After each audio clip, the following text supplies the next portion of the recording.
On Friday the 13th, my friends and I decided to plan a sleepover. So we decided to have it at my friend Marissa's house.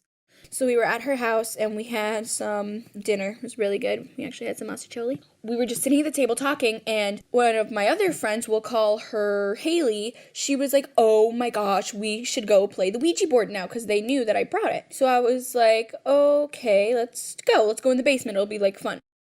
So we're playing, and I start getting really freaked out. I'm like, oh my gosh, we're gonna get possessed. Like, oh my gosh. Because I was so scared that, like, because we talked to this really mean ghost. I thought we were, but it was really spelling something else out.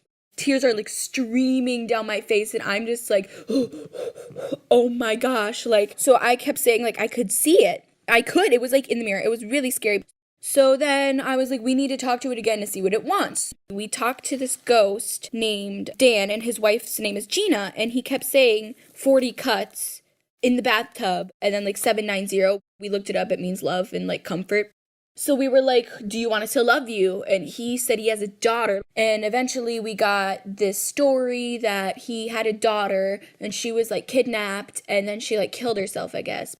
She died, and it was really, really sad. So we felt bad, and I kept wanting us to dig him up. And he said he was under the house, he was under the floor.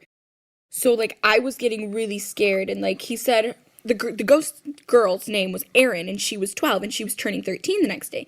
So we were like, do you want us to sing happy birthday? And he said, yes. And we said at midnight, and he said, no. And I said, what time? And he said, 6.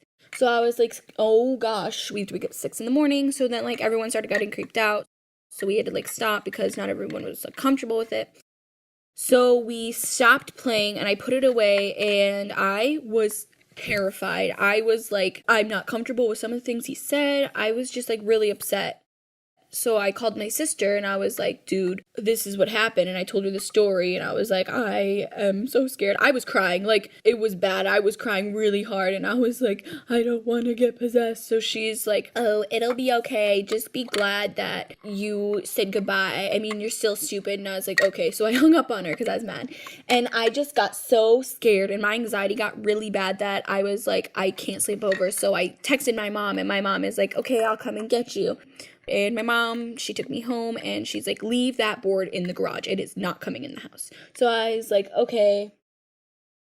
When I woke up at 7, and I did sing happy birthday to Erin because I promised Dan that I'd sing at 6.